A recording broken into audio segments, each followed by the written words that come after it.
talk about application of methodology, conversation analysis, and these are the things that I'm going to talk you through.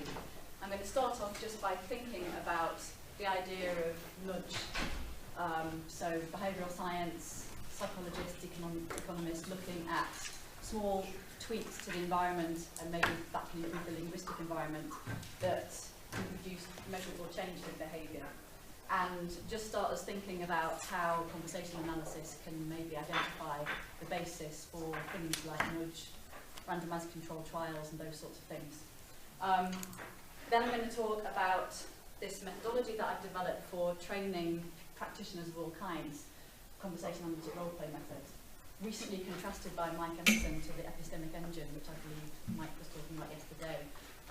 So maybe that's going to resonate or not when I talk about that, how that evolved and the settings that I'm working in. Then I'm going to talk about this idea of conversational racetrack.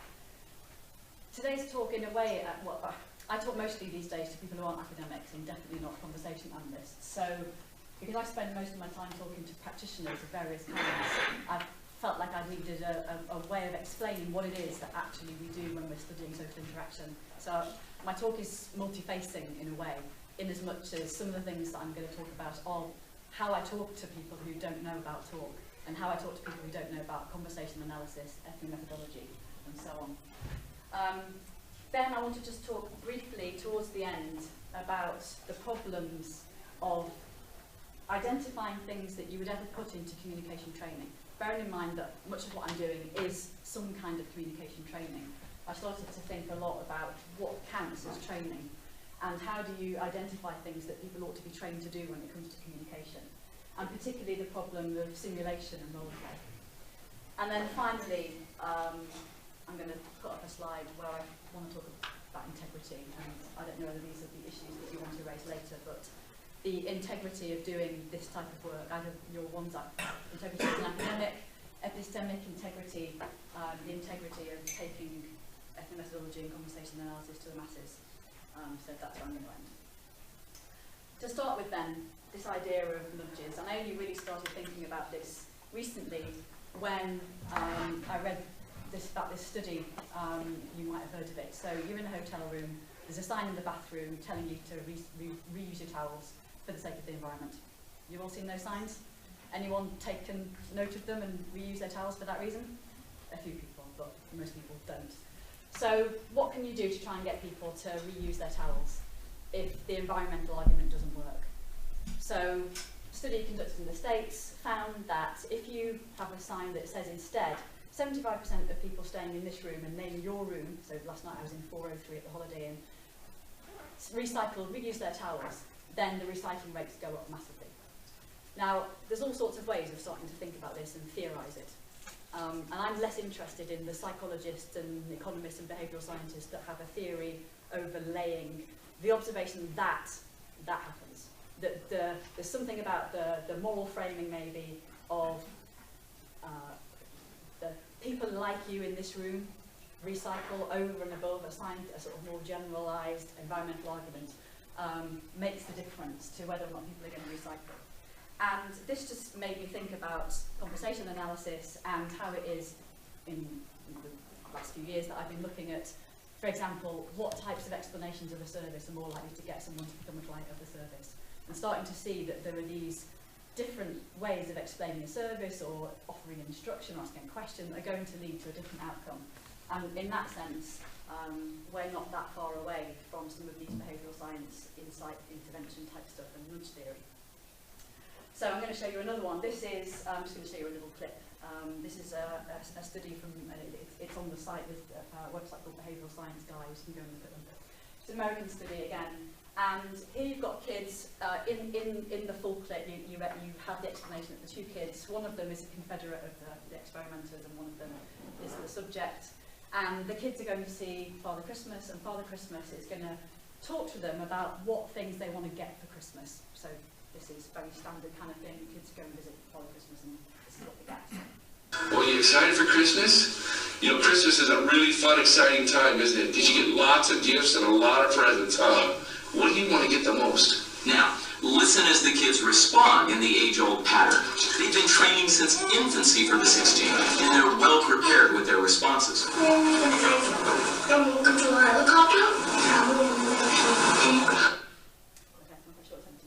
Anyway, the kids rattle off all the things that they want to get for Christmas.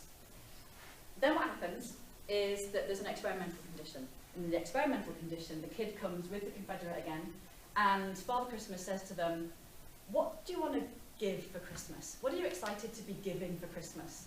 And initially, and this is where you sort of feel like I want the transcript, when you see that gap that happens, sort of develops yawningly after Father Christmas, what do you want to give for Christmas? The kids initially are completely thrown by the question, and they answer it as if it's, what is it that you want to get for Christmas? But then Father Christmas persists, and eventually the kids start to describe things they would like to give for Christmas, including love, which is a little bit cheesy. But then what happens is that in both sets of kids, they then go and see Santa's elf, who's got a present for them. And Santa's elf offers them, you know, those lint gold-covered chocolate things, so a big gold chocolate-covered teddy and the small one. And the kids who have been in the what do you want to get for Christmas condition, when offered one or, you know, either the teddies, bearing in mind there's a Confederate, another kid there who's only going to get what they don't take. The kids in the what do you want to get for Christmas, they all pick the big teddy. But the ones who have been in the what do you want to give for Christmas, they pick the small teddy and offer the big teddy to the other kid. Now, not every time, this isn't a behaviourism, but for nudge theories, this is the kind of thing that you're after. What is it that is going to be a small, maybe change to a script or a wording or something that is going to have an impact on behaviour? Now, as I say, nudge has particular theoretical background in psychology and cognition and economics, and one has controlled trials, and you may not know about that. You can go away and read about it if you're interested in doing it.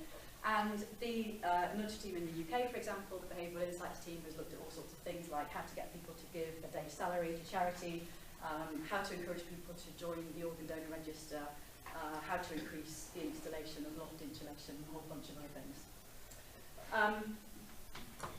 We all know, as conversation analysts and ethnomethodologists, that we're often accused of sort of stopping with the that and how, and then not theorising up.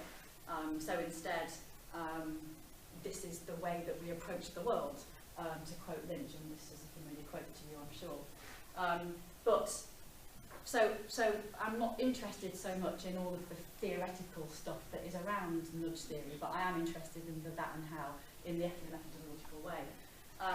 And the other thing that I think I want to probably keep returning to is a quote from Heap in his paper on applied ethnomethodology, which is the applied affordances of conversational data sets, and to understand talk as this repetitive, uniform, typical, and cohort-independent set of practices that are comprising social life. And it's partly in cohort-independent and repetitive that we're going to be able to do things that look a little bit like identifying interactional nudges.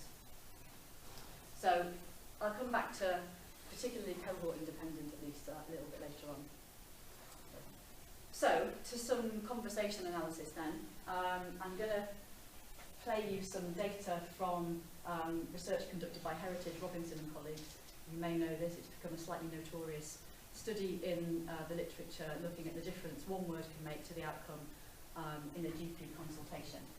For those of you that don't know, the background was people go to their GPs with more than one concern, but they leave the consultation having only had one concern met. How does that happen? One of the reasons that Heritage et al. Suggested it happens is because doctors are trained when a patient comes into the consultation to ask, what is it I can help you with today? And that tends to elicit one thing. So the question that opens the consultation tends to elicit one thing. Now, the reason that I'm particularly interested in this is partly for the finding, but partly because the medical community recognise this issue, that doctors tend to open, whatever they open with, patients tend to respond with one concern. So the medical communication guidance says, once the patient has reported their main concern, their reason for the visit, you should ask a question to elicit more possible concerns from the patient. And in the training, the question is there anything else I can help you with today? So that's the thing that has been identified as the key thing that doctors should be trained on, with that wording, and that is enshrined then in the guidance. And this is my issue, which I will also come back to later, which is how do you identify trainables such that you're going to enshrine them in something that then all medical students are going to learn about? And of course, the answer is that you don't start with practice, you start with what you think is going to work, because that sounds like the kind of thing that maybe that would work. And also, most people perhaps don't have the ethnomethodological sensibility maybe of cohort independence, that basically if people have more than one concern, of course, why wouldn't they say it, no matter what the doctor said? That the force of personality or class or education or gender is going to make the difference between whether or not people say these things. Anyway, what Heritage and colleagues did was design a study where they got doctors to ask that question, is there anything else, or some variant, a question with the word any in it. But they also suggested that this was unlikely to generate more concerns from patients, because when you look across lots of different types of examples of the word any in a question, the preferred response is a negative response. So when you ask somebody any questions, then the preferred response is no. I've got lots of examples of this in lots of different settings. So lecturers talking to students saying, has anyone got an X? You know, big silence, rumbles and X. It's not until you nominate a student and sort of remove the pain of volunteering in the class that someone will talk. And lots of other things like that. So we have the sort of negative polarity, the negative valence, negative preference, whatever you want to call it, of any questions. And instead, what Heritage and colleagues said is, well, we need a question that is going to generate a positive response. So they substituted the word any with the word some. And this is basically the training videos that doctors who were going to take part in the study and the intervention were shown to get an idea of how they should say these questions to try and elicit more concerns from patients. All right, I understand about the sore throat and swollen glands. Before we deal with that, are there any other things you'd like us to address during this visit? Okay, and then the other version of the question? All right, I understand about the cough and runny nose. Before we deal with that, is there some other issue you'd like us to address during this visit? Okay, so in the any condition, all of the patients have more than one concern. In the any condition, 50% of patients give more concerns, which means 50% of patients with more than one concern don't list further concerns. In the some condition, 90% of patients with more than one concern listed more concerns. So this tells us a couple of things. Here are the people, these are the training tapes, these are not the real patients, but nevertheless. No, that's it. Yes, well, I also have a skin thing on my arm. Okay, so this tells us, first of all, that if we believe the study, that words can make a difference to outcomes. It also shows us that this isn't about behaviourism sorts of things. This isn't necessarily just direct cause and effect. If 50% of people still did say more, but we know that saying will probably look a little bit different. And I'll talk a bit about that later as well. But it does also get us to think about this notion of cohort independence, that it's not just down to things that people often think is driving conversational styles and so on, or outcomes, which is that it depends on your personality, or it depends on your gender, or those sorts of variables that people tend to reach to. Not just psychologists and sociologists, but the general public as well. They find it difficult to get past the idea that surely it's all about what star sign you are in the end. Surely it's about personality. Surely those things are going to determine how one interacts, and not the words used. Okay. So, another offshot of this, which I'll return to towards the end of the talk, is the idea of how you identify the trainables. Why is it that in the communication guidance that medics train from, why isn't the question that one, the second one, the one with some in, the one that has been empirically demonstrated to generate the thing that you want to get from patients? And I'll give you some more examples of where you've got training and practice, complete divide between the two. Sometimes, you know, perhaps with bigger consequences than others. So, now I'm going to move on and start to talk about how one can take findings from studies of all sorts of different settings and turn them into something that can be a training approach for practitioners. And if I start by just talking about the evolution of this project. So in the late 90s, I started being interested in neighbour relationships. And I wanted to try and get at neighbour relationships as they lived, as they happen, as they unfold, rather than just saying, hello, you're a neighbour, tell me about that on a survey interview. We all know this way of trying to approach understanding the world. And so I started to record, or get people to record, community mediation meetings and roundtables, and also telephone calls into community mediation services where people were articulating and having fights directly with their neighbours over a table, or phoning up a service to say, this is the problem with my neighbour. So slowly but surely I gathered a collection of mediations and so on. And then in 2005 to 2008, Derek Edwards and I had funding from the SRC to do this project. And I think we did actually come to Manchester and talk about this work at some point. We were particularly interested in not just the ostensible causes of disputes, but also how identity matters got made relevant to those disputes. So when things weren't just about the noise next door, but also, and I don't really like their cooking smells, or just ways of perhaps starting to imply it's the kind of person living next door that I don't like, not just the fact that their music is loud.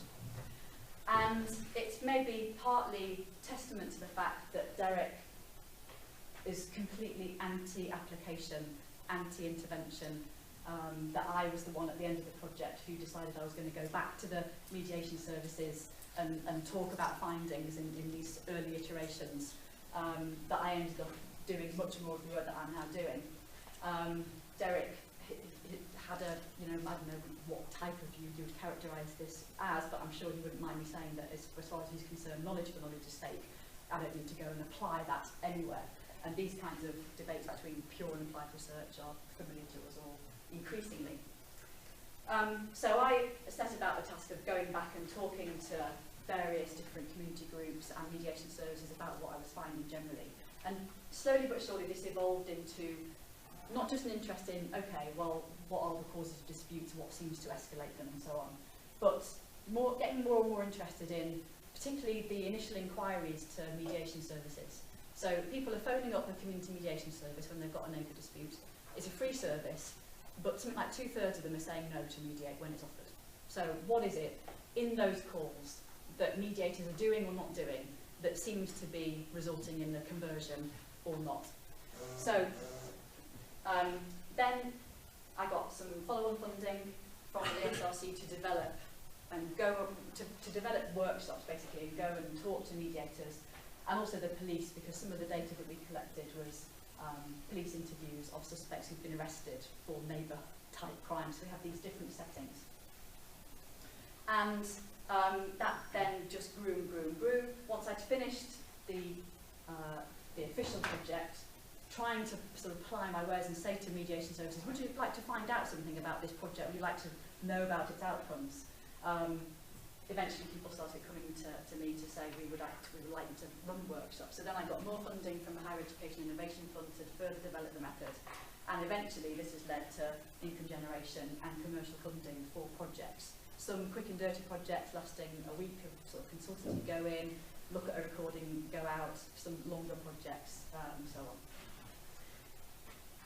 One of the things that helped me evolve this is so simple, it's a bit painful to think about really, but it's basically being able to do this. So you've already seen this idea that you can just roll out a transcript in sync with audio and get people to live through real encounters as they happen. And this seemed really important as I started to think about what am I doing, what's my offering as somebody who's going to deliver training when compared to anybody else, and what else people are being, what other methodologies people are sort of using to train. And as I say, I'll come back to this a bit later as well, but almost all training is based on role play and simulation. And it's not based on looking systematically, slowly, in a forensic kind of way at real practice. So anybody in one of these comm workshops has never really seen real practice before. They might have observed a colleague if they're doing something where there's two professionals and a client or a party of that kind. But they've never sort of looked at it in slow motion. And certainly a lot of communication skills training, it might be research-based, but from my point of view, how things get to be research-based and pass as training, what gets people to feel like they've been trained, some of it is stunningly awful. So I've sat in training where people are basically divided into different conflict styles. So people go away and they say, well, you're a bit green and you're a bit red. Now I feel trained. That's why we don't get on. And I'm thinking, that passes for training. You would be better knowing about star signs. At least there's 12 of them. There are only 4 conflict styles. So you can go away thinking, well, I'm a bit red on these days, but sometimes when that happens, I'm a bit green, and now I feel trained, and that's what passes for training. And it's really frustrating. It's also really frustrating to hear the sorts of things people say about communication, which we know empirically are never borne out. So, for example, things about body language. The old chestnut, communication is 90% body language, which Max Atkinson nicely rebutted with the idea that, well, okay, if it was 90% body language, then no one would need a foreign language. But people have all sorts of ideas about talk, and that's why a lot of communication skills training is full of thick normative stuff about talk, rather than, you know, research-based things that are really going to work. Okay. So now to just talk a little bit about this idea of conversational racetracks. This is just a shorthand for getting people to understand what conversation analysts do when they study talk. And I don't really use any jargon. I do use full Jefferson transcripts when I'm doing these sorts of training workshops, but I don't talk about TCUs and TRPUs and all of that kind of CA language. But nevertheless, one does need to have some integrity, again, in terms of what it is that one is trying to communicate to an audience, that, again, that is empirically based and solid and so on. But I do need to get people to sort of think about, okay, we're at the start of an encounter. All encounters have a start and an end. Some of the start and ends might be fuzzy, but they do have a start and an end. And then along the way, you're going to complete various projects. So I get them to think about a racetrack, or a golf course, or something like that, which has got an architecture to it, a landscape to it. So people start at the beginning of the racetrack, and along the way they complete various projects, and that might be summons and answer, greetings and identification, that how we use at the start of a telephone call. But if you start to think of yourself at the start of an encounter with your GP, and think about what that landscape looks like and the things that you're going to complete along the way, the project you're going to complete, and then think about the encounter that you have at the checkout in the supermarket and how different that is, but it's kind of routine. We recognise the things that are on it along the way. We certainly recognise when we're in an encounter that's a bit different and you've got a particularly chatty supermarket person, or maybe a particularly, you know, morose supermarket person, or someone in the front is having a long chat, and we sort of know these things, that we know the order of things, such that we can also understand the breaches and the disorder of things. And people start to get a sense of a racetrack and moving along the racetrack.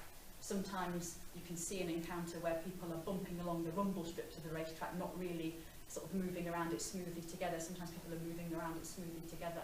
Sometimes there are going to be bunkers along the way. If you don't know what's in your encounter, if you haven't sort of thought ahead about where you want to get to from A to B, then you might fall into the track that might be there on your racetrack. So I'm going to show you some examples of different racetracks, if you like, from different projects. And the first one is people telephoning their GP to make an appointment. So I'm currently doing just this new project looking at 3 different surgeries, many hundreds of calls, trying to identify things that are going wrong in people trying to make an appointment with their doctor. And this project started through an approach from a GP who said, you know, we've got this issue, front of house, the notorious dragon, it leads to patient dissatisfaction. What can we do? What can we do within the constraints of anything we can ever offer to patients, because we are operating in an environment where we can't just give people what they want straight away. Nevertheless, what can we do to maybe improve what happens when people phone the GP? So here is an example. The data are now all anonymised. Voices will sometimes sound a bit strange. Somebody phoning their GP. Did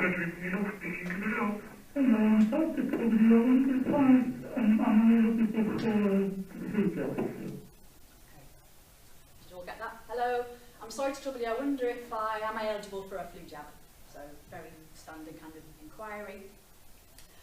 So what happens next is that the receptionist is going to start answering the question, but by doing something else first of all, or at least she's not going to say, yes, I'll check, and I need your name so that I can check your eligibility. She just goes straight into asking what's your name. What's your name, please? And then the customer, the patient will say. Then we get a big silence. And nothing seems to happen, so maybe the caller's thinking, I think you're still there, I don't know. And then eventually. Yes, you are. Okay, now at this point you can ask yourself, is the call finished? Is that it? They've answered the question, so all finished, right? The receptionist doesn't need to do any more work. Or maybe they do need to do some more work. This is a bit like, have you got the time, please? Yes, I have. So, it's not that helpful, but this is what happens next. Eligible for one.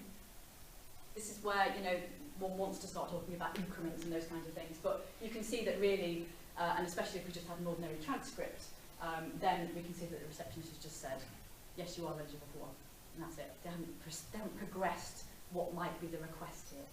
So now this leaves the burden on the patient to drive what it is that they want. So at 14, the patient, is it up to me to, and not even maybe sure how to fully articulate the thing that they want to happen, but they know something should be happening and I don't know why I'm now driving this call. And then eventually the receptionist says, after another 0.5 of a second, I can book you in. can you? So that's very helpful. Maybe that could have happened somewhere up here, and then the call would have been shorter. The patient wouldn't have had to drive the call, and these are the kinds of things that one can start to identify as potential trainables, because what we see across the data set is massive patient burden to drive the call. Hello, I'm just going to, can I make an appointment with Dr. Smith, please? Dr. Smith isn't available. So, and so the patient's having to drive, and then it turns out maybe that Dr. Smith is available on the phone this afternoon. So why not just offer that, because the patient's quite happy with that. But it's this sort of burden on the caller to make things happen. Okay, here's another one. This is double glazing sales. So this is somebody phoning up to try and get a quote for windows and doors. Good morning. Windows. Hello, do you do windows? Do you install them? We do, yeah. Yeah, I couldn't get a quote, could I? Yeah. For my house. Yeah, is it to multi supply and install the windows? Yeah, try and install, yeah. Okay, and Okay, so far so ordinary. All of life is in double glazing sales calls, and you might not find them fascinating, but I think they won't. And so here it's all unfolding. The call you can probably hear, it sounds like he's on the mobile phone and walking outside, so he's a bit breathless. He knows the kind of thing roughly that the organisation is going to offer, but not precisely. Do you do windows? Do you install them? You do. Can you get a quote? So far we're in the caller, the potential customer's domain. But there's a lot of stuff that we don't know about what the customer wants before we can proceed to get to the quote or get to the appointment or wherever it is, including what type of windows, how many windows, what type of building is it. There's a lot of stuff like that that we still need to know. At 14, the person, the salesperson, has a script of other things they need to get through in the call. And one of the things they need to get through is this. how did you hear about this? How did you hear about us? In all of the things that we're spending our money on to advertise ourselves, in Yellow Pages, the internet and all the rest of it, which one's working and worth spending money on? So, how did you hear about Fine Bar? Now, in terms of thinking about that architecture and that overall landscape of the calls, one can think about this particular project, the marketing question, and it's coming really maybe far too soon in the call. When we compare it to other calls which don't have what happens next happen, they're moved right to the end of the racetrack, if you like, and they're also designed a bit differently. So this is one way of asking the question, how did you hear about us, which has quite a high entitlement sort of thing in it. So I'm entitled to ask you this question, you're not really doing me any favour, I just want the information from you. But sometimes the salespeople will say, oh, just before you go, would you mind telling us where you heard about us? Which is a completely different way of getting the information. And what doesn't happen next, what happens next here doesn't happen next when the question is moved to the end of the racetrack, if you like, and is asked in that different way. So here we have a tumbleweed moment. 1.9 seconds, it's the longest gap that we've seen so far, and then we have a response to the question, but not after it's been delayed and also marked right at the start in the very first thing that comes out of the caller's mouth as inapposite in some way. I've just looked at my internet. So we get an answer to the question, but it's delayed, and then we get this little bit which often crops up in positions to mark the prior as inapposite in some way. So this question then just sort of pings out as being something on the script that the organisation wanted to get through and deliver, but here it's been delivered at the wrong point. So what we can think about is how to optimise these projects. If they're going to be on there, then they need to be right at the end. And they need to be done in a way where the caller is doing you a favour rather than, I'm just going to ask you this question. There are other projects that are part of the script of the company that cause all sorts of problems. One of them is it Miss, Mrs or Ms? Which you sort of see the gap and the irritation you can hear in the customers' voices afterwards. And then things like, is it just yourself or is it Mr and Mrs? Or is it just yourself or is it Mr and Mrs that we're seeing? Or so they've got this question which seems to me to be rooted in the 1950s, which is something like, whose party to buying the windows? Is it you, madam, or is it you? We want to make sure that your husband's going to be there as well. And it always causes problems because people have to either, well, sometimes people will just say, yes, it's Mr and Mrs, but more often than not they'll say, I'm divorced, I live with my mother, or they have to come out. So there are all sorts of problems that follow from this question, which doesn't need to be on the script at all. So you can start to identify things that are really not helping in terms of your communication with customers. Okay, I want to move on now and focus specifically on the mediation examples and think about what conversation analyst data, recorded data, again, some other affordances of this type of material. So I've got hundreds of calls to community mediation services and now family mediation and different mediation services. And these data provide us with a naturally occurring surveys. If you want to find out, for example, what causes neighbour disputes, you can ask people on a survey, or you can look at all the things they report when they are motivated enough to think about themselves as having a possible neighbour dispute and phone a service. Because, you know, I don't know how large a survey has to be in the social sciences to count as a good size sample, but these kinds of data sets can also be large, and they tell us something special, something that's just lying around dormant in the world until an analyst comes up and picks it up. So the data give us this naturally occurring survey. So, for example, again, if you think about the GP calls, you can ask people on a survey, how often do you get to see your GP? How often do you get to see a named GP? And people, you know, will report that more or less accurately, but we know about, you know, the way people respond to survey type questions. Or across something like 3,000 calls, you can look at how many times when someone says, can I see Dr. X, they get to see Dr. X. And then you can also see, if they're not going to see Dr. X, what's the best way to handle it, given that probably something like 50 or 60% of times they're not going to see the doctor of choice. How do you then manage that situation?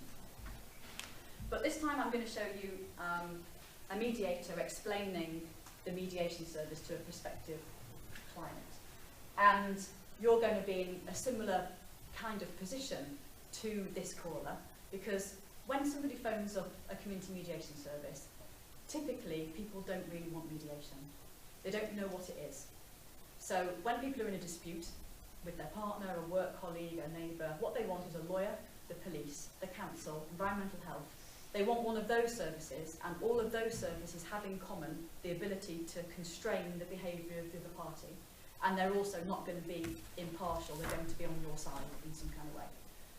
So when people are in a dispute, what they want to know is that you're lovely and they're horrible, you're reasonable and they're unreasonable. We want to sort of hear that. We don't want to hear that someone's going to not be on our side, they're not going to be on anybody's side. But that's what mediators are going to try and sell.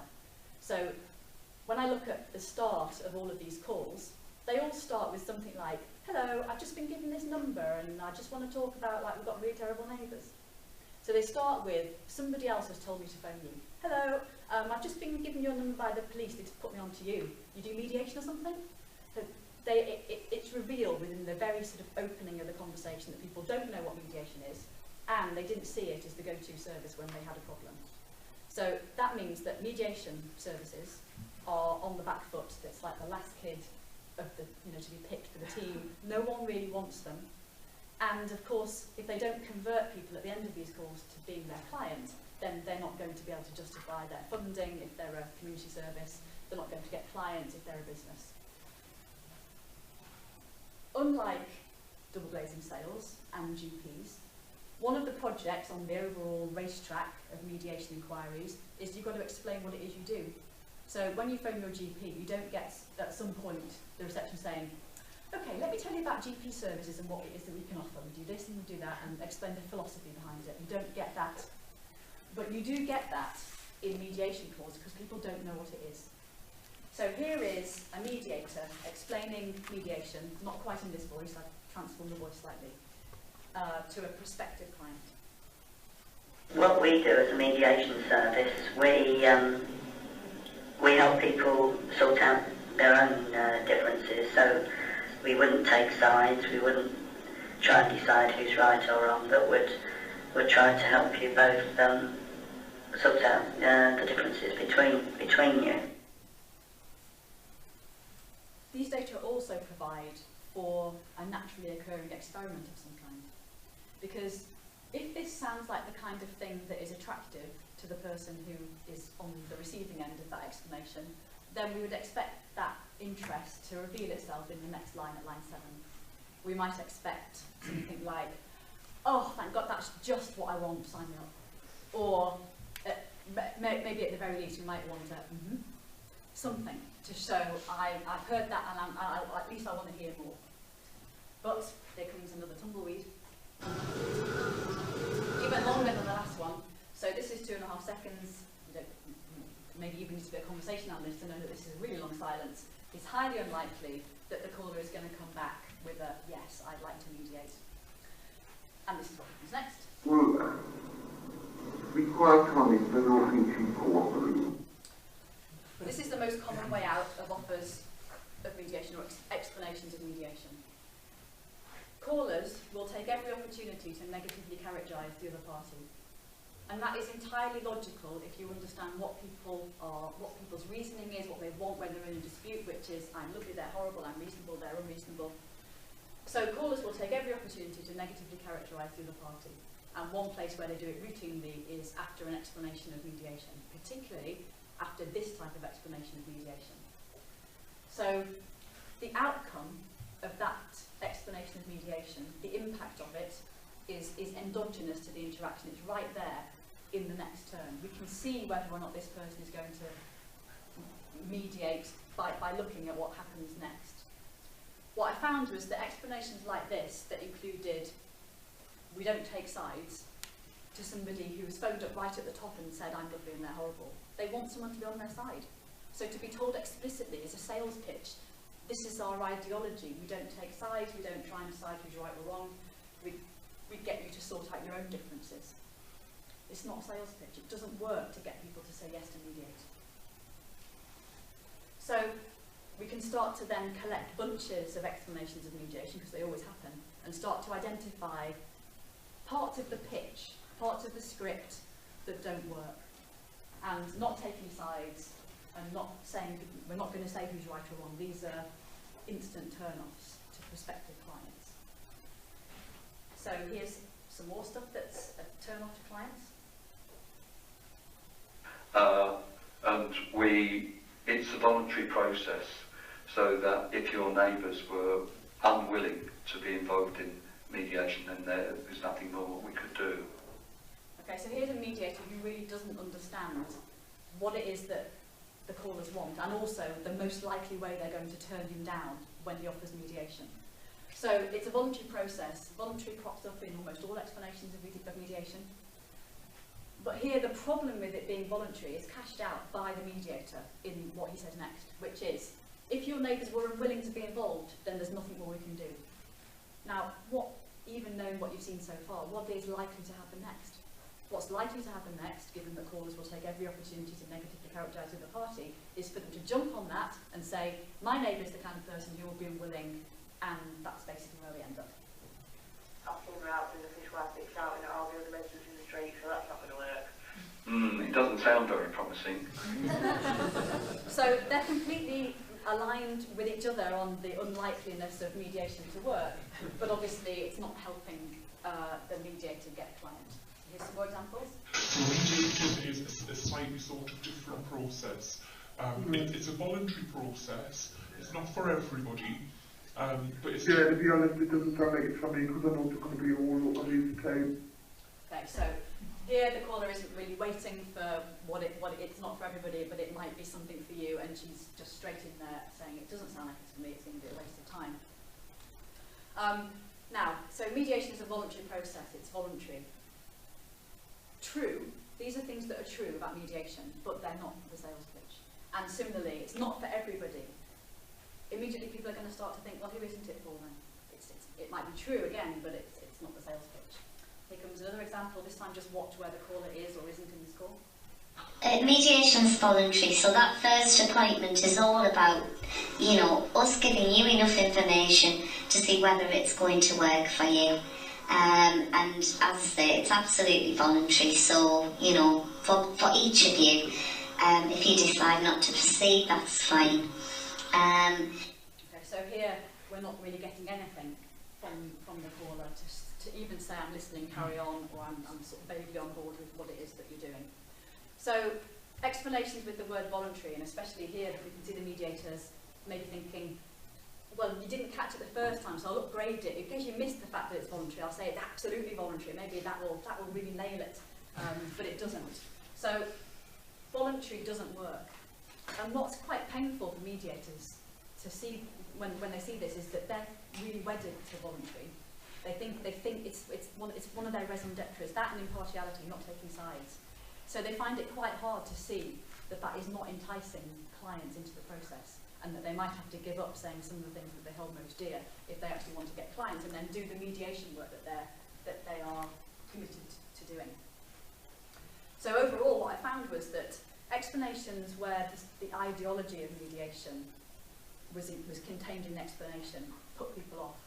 The thing that worked was to have a process or procedural driven explanation. So something like, what happens first is we do X and then we do Y, and we see party 1 and then we see party 2, and then if party 2 agrees to this, then we move forward. So it's a very procedurally driven kind of explanation. And this is, you can see people going, yeah, yeah, yeah, yeah. And each ingredient of the script is ticked off by a response from the caller. And what's interesting about those explanations is that they are managing to communicate implicitly that we're not on anybody's side by saying we talk to party A and we talk to party B, but they don't say we're not on anybody's side. And they also convey that it's voluntary by saying things like, and if you agree to X and if they agree to Y. So it's still about people, but they're not saying the word voluntary. Because somebody in a dispute, if they've actually phoned the police or the housing or someone with power, they don't want to hear that they're now in a process where it's all voluntary.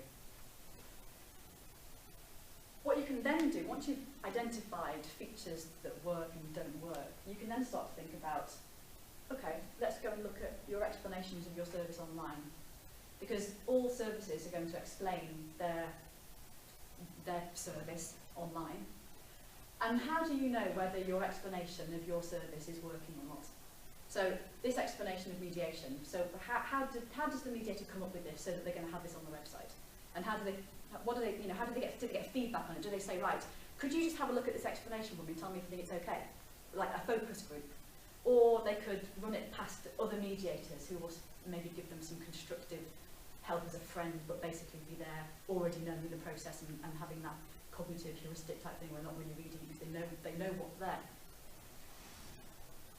One could argue that they're quite problematic ways in knowing whether or not an explanation is working, because then you're not asking people who are right now, today, they phoned you for a reason, and today they may or may not become your client.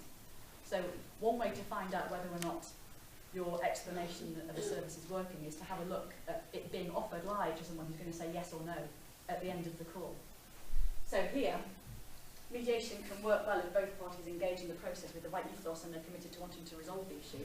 Even seeing the things that you've seen so far, what most likely, if we're going to have any evidence at all, is someone going to look at that and think, yeah, my neighbour's the kind of person who's going to engage in the process with the right ethos and is going to be committed to wanting to resolve the issue?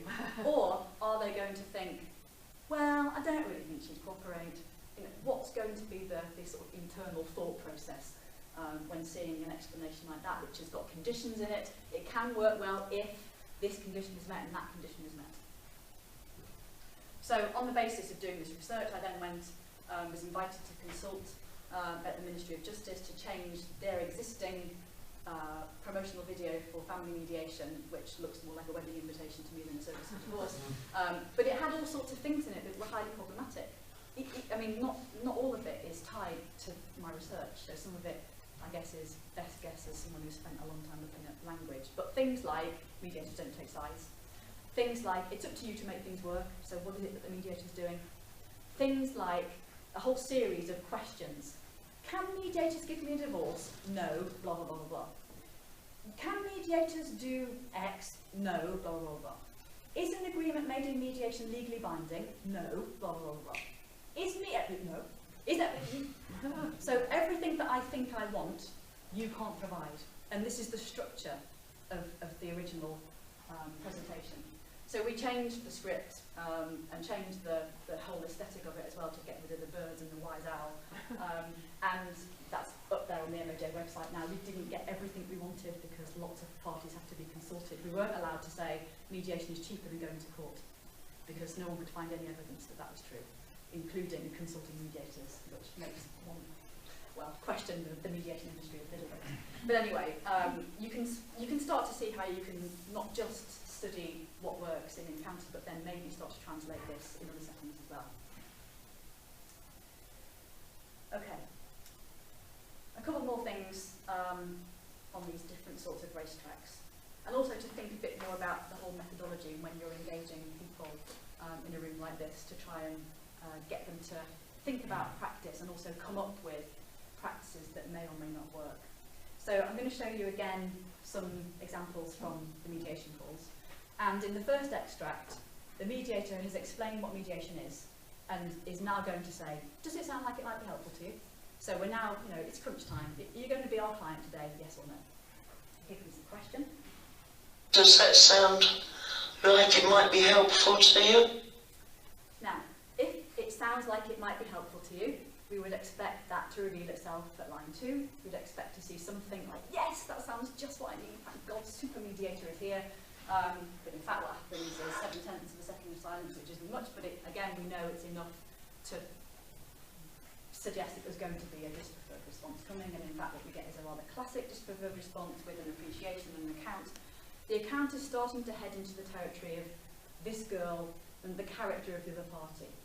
And if you like, this mediator has the tacit knowledge of her racetrack. She knows that people are going to reach to the character of the other party to turn down mediation.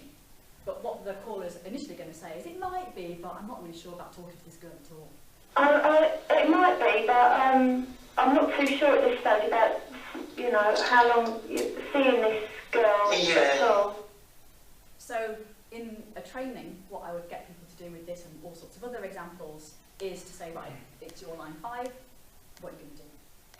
So unlike training with hypothetical scenarios, where one has to question where the hypothetical scenario came from, here you've got a live situation. What are you going to do? The caller in 2 lines' time is going to give the most enthusiastic uptake to mediation I've ever seen. How are you going to get there? And in something like 200 of these workshops, only Peterborough got it. So in Peterborough, they seem to be able to articulate the tacit knowledge, which is there because we're going to see loads of examples of this practice that works. But people find it hard to articulate it later. They can't pinpoint the thing, like the difference between some and any. So this tells us something about tacit knowledge and what conversation analysts can do to expose these practices that are lying dormant but nevertheless work. And it also shows us the kinds of things that we ought to be putting into training if there's going to be training. So here comes the response from the mediator. Yeah, but you'd be willing to see 2 of our mediators just to talk about it all? Yeah, definitely. So note the point at which the caller starts to talk again. She hasn't even heard everything that it's been proposed that she's willing to do. You'd be willing to see 2 of our before she comes in with, oh, of course. And note that that isn't a yes. That's, oh, of course. Like, I was always willing. And this is hugely skillful on the mediator's part, because mediators can't say, you're lovely and they're horrible, you're reasonable, I can tell your neighbour sounds like a right thug. They can't do that because they're impartial. But what they can say is, you're the kind of person who would do X. I think you're lovely. So you're the kind of person who would do X. It's also, again, entirely logical within the sort of order of this dispute that if my neighbour is the kind of person who won't, and that's my way out or that's my way to turn down off this mediation, then they'll use that as the way in, because if they're the kind of person who won't, then you must be the kind of person who will.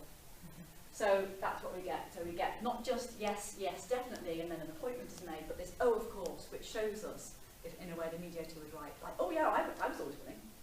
So let's just see this across Party A, Party B, different types of mediation. I'm sure he would be willing to come in and see our mediator. Oh, yeah. I just wanted to see if you would be willing to attend a session as well. Okay then, so would you be willing to have our mediators to call around and talk to you about it all? Yeah, I'm more than... Is that something that you would be willing to do? I would be willing to do it, yeah. That's great. Just do anything just to try and get the things done, you know. So, when mediators ask if callers are willing, or propose that they're the type of person who is willing, not all of these are questions, some of these are proposals about the kind of person you are, then callers' responses are typically not just yes, but more than. So, I'm more than willing. Oh yeah, I'm more than happy, I'm more than willing. Even in cases where it looks like we've got a really resistant caller. So in this clip, it's a family mediation service, and the caller here has been written to 2 months ago, and the company are phoning and saying, we wrote to you 2 months ago, maybe we didn't have your number, or maybe you lost a letter, and they're giving every sort of possible account for why it is that the caller hasn't phoned back to say, can I have some mediation, please? And this is what the mediator starts off by saying, so we contacted you and didn't contact. Anyway, we're just basically phoning to see if you would come in and have a mediation information assessment meeting. Anyway, it was just about making an appointment for you to come in for a mediation information assessment meeting. So this is the summary of why it is that I'm phoning you today. And then just immediately in the response, in terms of how enthusiastic the caller is at the prospect of having this conversation about this possible meeting, we have a second of silence, and then and then we get, we'll just skip forward a little bit so you can see the whole trajectory of the call, where the caller is in terms of, yeah, I'm not really interested in this. My brother went through his divorce, and he says he found the mediation a waste of time, and maybe why should go knock her off. Okay, so again, this is a caller who's in that territory, the character of the person, it's a waste of time. So, what can the mediator do? Now that meeting is initially with yourself and the mediator, and the mediator will explain to you what the mediation process is about, and also to tell you what your other options are. Would you be willing to come in to see our mediator for a chat? Okay, so having heard that me and my wife don't get on, we skip forward a bit and the mediator's explaining the process, so we get this process-driven explanation rather than sides and so on. And then the question, would you be willing? Initially, it looks like, again, highly unlikely. We've got 1.5 seconds of silence, but then just see what happens. Yeah, I will. Yeah. That's really good, thank you. Yeah, definitely. Oh, hang on, I will. I'm willing. I'm willing. We can see this then work in other settings. So I'll just show you a couple more settings where will is going to get people to do something. So this next one is somebody who is in one of those weird companies that is to do with Royal Mail but not Royal Mail, and they're phoning the double glazing people and trying to get the double glazing people to participate in a survey for what involves sending out mail, some kind of mail shop type thing. Here it comes. Hi, good afternoon. My name, I'm calling on behalf of the Royal Mail. Am I right in saying you deal with your outgoing Frank's mail? I do, yes. Lovely. The reason for the call is we're just doing a performance review on behalf of the Royal Mail. Okay, so this is who I am and just checking you're the right person. She's got quite a strange voice, this woman, and this is one of those ones where I think about cohort independence again. This idea that it's all in the voice. It all depends on whether you sound really nice on the phone, whether or not people are going to do the thing you want to do. But this clip I think shows that's not the case. But anyway, here is why I'm ringing, and here's now my request. So for to do this, we're asking businesses in your area if you'd be willing to send and receive 2 to 4 items test mail on a weekly basis. Okay, and this is where we end up at the end of the Thanks very much for being to help us today. Okay, thank you very Have much. a nice day. So again, we have this use of the word willing, and it seems that every time we see it, people say yes, that they're the willing type of person, they will do this thing. My final example comes from research conducted by Nick Llewellyn at Warwick, and he was looking again at the world as it lies there dormant without knowing quite where he was going to focus his analysis. And so these two people are in an art gallery. This guy here is behind the electronic till who's going to take their money. This guy here hasn't been infected by any kind of communication skills training, but he knows how to use the electronic till to give them the ticket, and then he'll give them the guide, and then they'll go into the gallery. So Nick recorded people, videoed them walking into the gallery, walking into the desk, walking into the exhibit, without really thinking or knowing what he might focus on analytically. But one of the things that became interesting was this particular point on that overall racetrack, which was the point at which people decided what ticket they were going to pay. So behind this guy's head on the wall is all the prices. Adult, unwaged, student, senior. People are very good at putting themselves into the category and paying the right ticket entrance. But strangely, right next to that column was another column of prices, which had all the prices again, but with 10% added for gift aid. And everyone who came up to the counter seemed to not see the other price. They just sort of see the standard entry prices. And so what happens is people amble up to the desk and they say, adult please, or family ticket please, and they don't see the other bit of the possible prices that they could pay. So this means that the person behind the desk has something that they have to do every time, which is to ask the customer what type of ticket you want, standard or gift aid.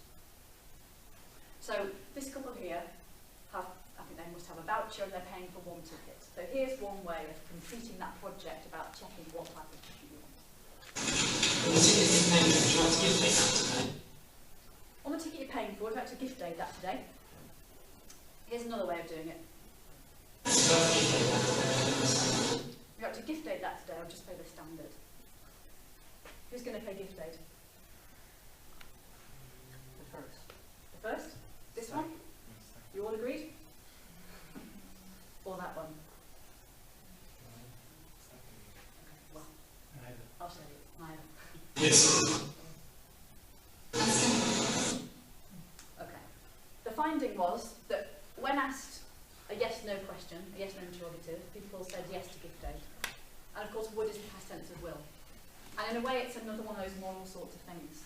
You're middle class, you're in an art gallery, you're already paying £8. You're going to pay £8.80 to support the arts, yes or no? People say, yes, I will. Now, this is where I want to bring it back to all sorts of other things. And one of them is that we know conversation analysis and methodologists aren't behaviourists. It's not about that. People do say no at this point, but it looks different. So what happens when people are going to do no is you get a bit of a silence there. It tells us that probably a dispreferred response is coming. And then you get this quite interesting bodily turn down, which is not today, thanks. And I'm exaggerating it, but this kind of not today, thanks, slightly pained look, like some other day I'm generous, but not today, thanks. And it takes a lot more work and effort to do the turn down than it does to say yes. Nick also found the rather classic reverse order thing. So if you ask people if they want to pay standard or gift aid, and gift aid is last, then people are more likely to pay gift aid, but they're still not as likely to pay gift aid as they are if you ask them the yes-no interrogative. So this is so nice because the gallery wasn't interested in this. This isn't why the study was done. It was a practice that was just lying out there, this naturally occurring experiment where you can go along and pick out, look at, oh look, there it is, and there's another one, and we can find the basis for, if you want to call it nudge, if you want to call it a study of practices, or whatever you want to call it. So this takes me on to the final thing that I want to talk about, which is this issue of identifying trainables. So you might be thinking, heaven forbid, but if one was, heaven forbid, to develop training for the people in the art gallery to get the maximum gift aid out of their customers, then you would now know what it should be that the people behind the desk should be trained to do. Whether you would come up with that, just thinking about it, people say to me, and I'm sure they might say, anyone who's taught, it's just common sense. Why do we, you know, why is anyone studying this stuff? But we know when we look at communication guidance and then compare that to practices that work, that somehow there's the disconnect between either common sense or people reflecting on experience or not quite getting the nuances right. So how do you know that you've got the right things? One of the problems in the training world, which I've got more and more interested in doing all this delivery of training, is to try and think about what's my rhetorical other? What is it that I'm the alternative to? What can a conversation analytically driven training give that traditional communication training doesn't? And this got me interested in role play and simulation. And if one starts to look at research on simulation and role play, most of the research is something like, you've just been in a role play, did it feel authentic? You've just been in a role play and you're a training doctor and you trained with an actor playing the part of the patient, and you trained with a patient playing the part of the patient, and you trained with a training student doctor playing the part of the patient, and you trained with a doctor playing. Which one felt most authentic? So there's a lot of research like that. Then there was some work done in the 1980s which gets closest to what it was that I wanted to try and do by some colleagues in this room, Sharrock and Watson and Francis in the 80s, who looked at the way participants accomplish their roles in role play, how they show that they know the role they're in, partly by stepping in and out of the role, so you could see people's knowledge of roles and categories by people stepping in and out of them. What I wanted to try and do was a direct comparison between the role play, the simulation, and the actual practice. Put square quotes around actual and all the rest of it. And so what I did was look at police interviews of suspects, because Derek and I collected loads of them for the Neighbours project, and then compared them to police interviews with actors playing the part of suspects. Because what I thought both of these data sets are perfect because they've both been recorded for purposes other than research. They have to be recorded, the real ones have to be recorded for PACE, and because police have got a big training budget and they're aiming for maximum authenticity, they record everything twice again with the cassettes, and they have actors in, and they're trying to really replicate the authentic suspect interview. So one of the first things I did was look at PACE being delivered. For example, how different can it be in a real police interview versus simulation to inform suspects you are entitled to free and independent legal advice? The answer is quite different if you're doing it when you know, a bit like doing your driving test and someone's looking over your shoulder, you exaggerate to make explicit the things that you know you're being assessed on. So in the training, when delivering the information, you're entitled to free and independent legal advice, the training police officers didn't just deliver information, which is very typical of what happens in real interviews. They did lots of understanding checks, it took much longer, they did something quite different.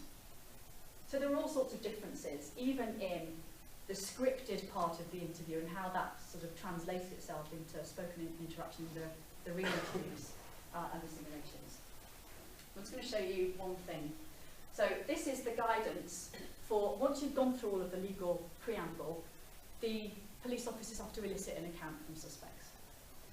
So this sounds like the kind of thing that we might teach students about semi-structured interviews. It's got that quality to it as well. Best practice interview protocols, eliciting pre-narrative accounts, non-leading open-ended questions, etc. So this is the kind of thing that police officers are taught to do. So here's an example of that question, or something that seems to me to look, or like whatever you expect that to turn out looking like in someone's talk, it looks probably something like this. Firstly, I'd like to tell me about your day from when you woke up this morning until the point that we met. So there is a non-leading, open-ended question which wants a elaborate response without dictating anything in particular.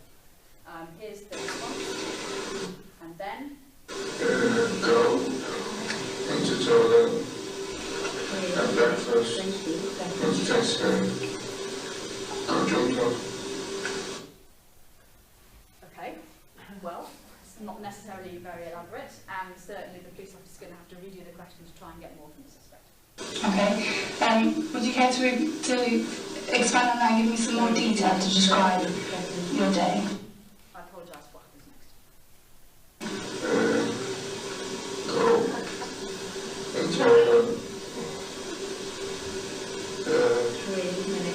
Went for a poo.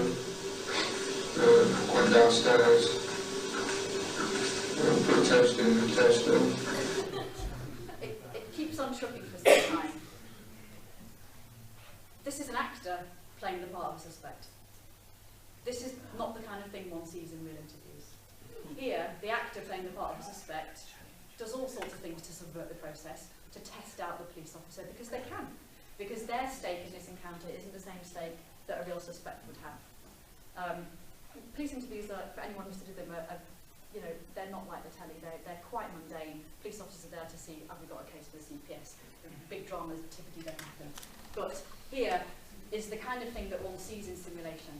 So this is another starting to answer the question, which is something like, well, the aim of training is to give police officers, and this is the advertising blurb for the services that provide it, to give you a real experience, to give you an encounter that is typical of your day-to-day encounters. Well, in its detail, this is not the kind of thing that a police officer will expect in an interview situation. But that's the question, that if you like, they're in the training, they better use the right question and get the tick in the box. But here is a police officer asking a slightly different type of question. This is either radically different, if you're into the fine details of talk, or not that different, but for me this is pretty different. Could you tell me the circumstances that led to the accident?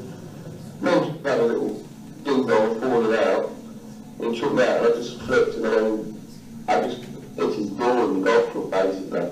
That was it.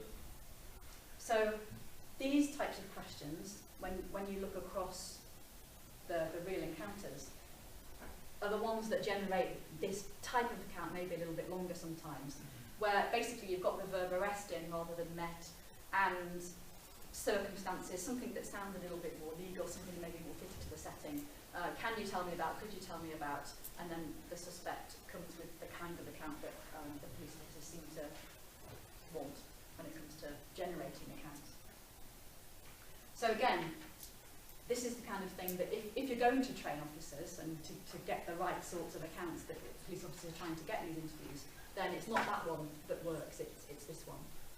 There's something also really nice about looking at these questions. Sometimes they include the word memory in them. So sometimes you'll get, could you tell me as much as you can remember about the circumstances that led to your arrest? And the first thing that happens is that the suspect inspects the memory and finds they can't remember that much.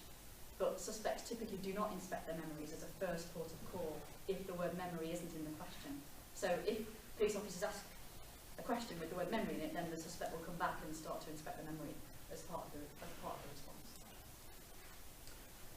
Okay, my final slide. I don't know if this is the kind of thing that's in your mind.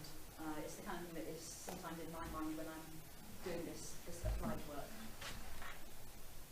So, the integrity of all of this stuff. One thing that I really like doing with practitioners when I'm turning CA findings into things that they can learn from is that there's no requirement to dumb it down, because the conceptual gap between what I'm doing as a CA person and what they're doing as practitioners is small. So you don't have that issue of having to really dumb things down. I might talk about racetracks, but they see transcripts. Participants very quickly learn what it means to have a 1 second silence after something happened. They start to really get into the intricacy around responses and use that to make observations and learn things themselves. The other thing, which is quite nice, is that you don't have to theorise up either, because unlike some academic audiences to conversation analysis and ethno sorts of talks, one isn't required and doesn't expect to ask all those, what about power and what about context, and isn't all about personality. You don't get those kinds of questions. So there are those issues which I think make applied CA, applied ethno, there is the maintenance of academic integrity in there because of the gap between what they're doing and what I'm doing being small. That doesn't mean there aren't issues. One of them is something to do with audiences for this stuff as well. So the last few years I've been speaking at the weirdest range of audiences who want to hear about CA. And overall, I'm thinking this is a good thing. I think it's good if lots and lots of people who aren't academics and aren't other sociologists or psychologists who have prejudices against what we do and caricature what it is that we do, nevertheless want to learn about it and see some value in it. So I'm quite happy to go to Tapler magazine and tell them about CA if that's what they want. It was a surreal experience, and they thought that my trainers were things that I was going to change, and they were like, "Oh, do you want to change your shoes?"